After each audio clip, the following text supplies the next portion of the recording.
What's going on, guys? Josh from SoccerReviewsForYou.com bringing you a video today to take a look at a whole bunch of new boots that just arrived for review that you can expect to see on the channel very soon in the form of individual review videos. So as always with these, let me know down below in the comments which of these products you'd like to see reviewed first, and whatever gets the most amount of requests is generally the ones I will prioritize. Also, guys, I apologize for the wait on some of these boots, Legend 7s, Puma Ones. A lot of these models unfortunately were unveiled, but weren't actually available until weeks after the unveiling. And since I'm not a big online retailer, I'm just an individual reviewer, sometimes I don't have access to this stuff right away, so I apologize for being a little bit late, but the content is coming. I also have a review partner today, my cat Mo. I didn't even actually realize he's down here, but he's rubbing against my legs and meowing and making a lot of noise, but I'm sure he'll get in the way as we do this. But anyways, here is a look at what has showed up for review. Lots and lots of new models and some new colorways, but there's a ton of stuff that's brand new at the moment. And probably the most anticipated shoe that you guys have been asking for me to review is the brand new Nike Tiempo Legend 7, which I have right here in the black, white, and gold colorway. And in terms of initial thoughts on this particular shoe, we're gonna do this right away. Anyways, initial thoughts, I really like them. They're very light. They weigh in at about 7 ounces, which is surprising. That's about 1.5 ounces less than the previous generation Legend 6, which, as a lot of you guys know, that is my personal favorite. Kangaroo leather. It has Flyknit running through the middle and then obviously Flyknit down the sides of the shoe.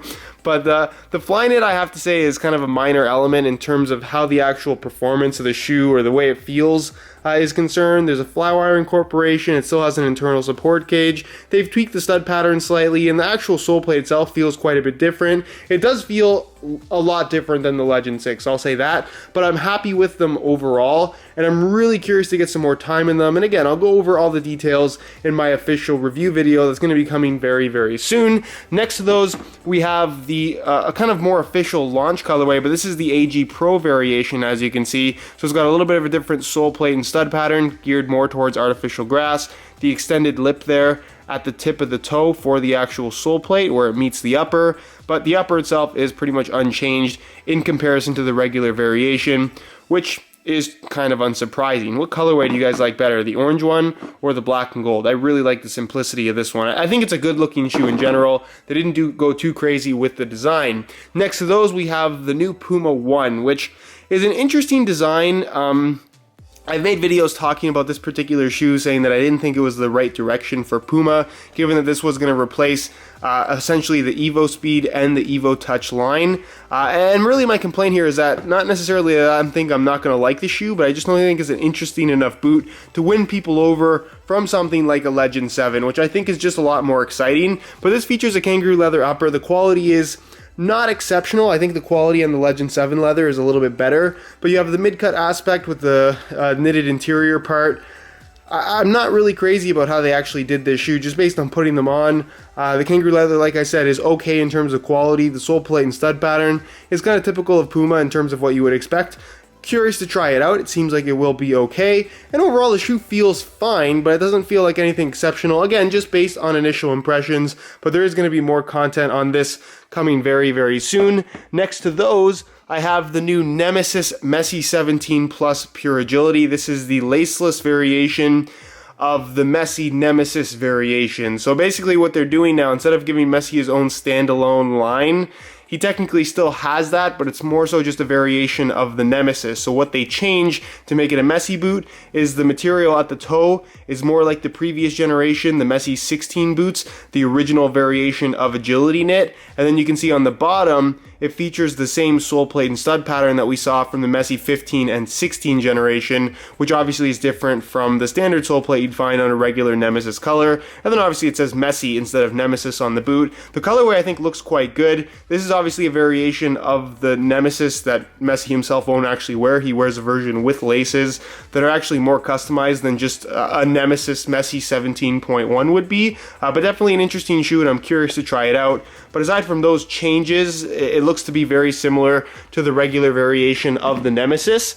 Here, we have a takedown model in the new Tiempo line. This is the Tiempo Legacy 3, again in that white, the black, white, and gold colorway. This is a $130 retail price, calfskin leather upper instead of kangaroo leather, and it does have a textile base, but I don't believe it's actually Flyknit material. It still has flywire cables to some extent. It doesn't have the Flyknit running through the middle, and the sole plate is a different material as well. But for the most part, the quality is very, very good. The leather feels nice, and for 130 bucks, it's definitely going to be an interesting option from a value standpoint. So of course, I'll be talking about that a lot, comparing it to the Legend 7 in my review on those. And then another shoe I've been getting a lot of questions on is this guy right here. This is the Tiempo Leggera 4. So this essentially replaces the Genio model in the new Tiempo lineup. It retails at around $70 to $75, I believe. So fairly inexpensive, but again, the quality is quite good. The amount of leather you get is decent. It's a calfskin leather upper. Not quite as nice as what you get on those Legacies that I just showed you guys, but still pretty good. It features these nylon straps instead of flywire cables. Come on, camera. There it goes. Features nylon straps, which basically act as flywire to a certain extent. It does have some kind of a synthetic textile base here at the back of the shoe, kind of a cheaper liner, non-removable insole, and again, you get the same kind of stud pattern, different sole plate again, but for 70 bucks, the quality seems to be pretty good. So again, that's going to be an interesting value proposition as well if you are on a lower budget. Speaking of lower end shoes, we have this guy right here, which is the new Magista Onda 2 DF. So this is now a mid-cut variation available for the Onda 2, which is a shoe that normally retails for 80 bucks. I believe these retail for 100 if I'm not mistaken. And they have actually changed the upper with the version 2 kind of redesign for the Opus and all the takedown models. The Opus 2, the Onda 2, and the Orden 2 all changed. The Magista Obra 2 did not change at all. But you can see it has the texturing and general look that is more like the Flyknit upper on the Obra. This obviously not being Flyknit. And of course they've incorporated the mid-cut aspect, which is not a Flyknit material. It's basically just kind of like a sock that happens to be attached to the shoe. It's more expensive and doesn't necessarily offer any kind of performance benefit. But again, we'll go over the details of that in my review on those. And then the last 4 shoes that I have here are more so just new colorway. So here's the latest colorway of the Nike Hypervenom Phantom 3, which I actually like this. This looks better in person than I was honestly expecting. I like the combination of the neon yellow and the orange within the Flyknit pattern, and then the, I guess, really high contrast black on the medial side looks quite cool. We have the Superfly right here, which I think looks really, really good actually. Really neat looking in person with the big Nike branding there in white on the medial side. And then from the Pitch Dark pack, or is it Dark Pitch? I can't remember. Anyways, we got the Vapor 11 right here, which looks different than the Superfly, obviously because it isn't a Flyknit upper. And then the Obra 2 in that pack, which I have to say I'm not crazy about at the moment. It's something that I have to take a little bit more of a detailed look at, but mostly black and white with some gray and green accents. Still pretty good looking shoe, especially if you're trying to be low profile. Alright guys, so that's it for this new stuff video. Again, let me know down below in the comments which of these products you'd like to see reviewed first. Whatever gets the most requests is the one I'll get to working on right away. If you guys enjoy these videos, want to continue seeing the updates, be sure to support the video with a like.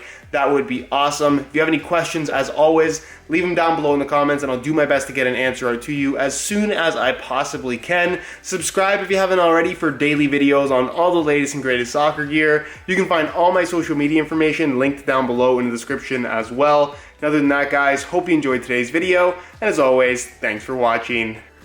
Come here.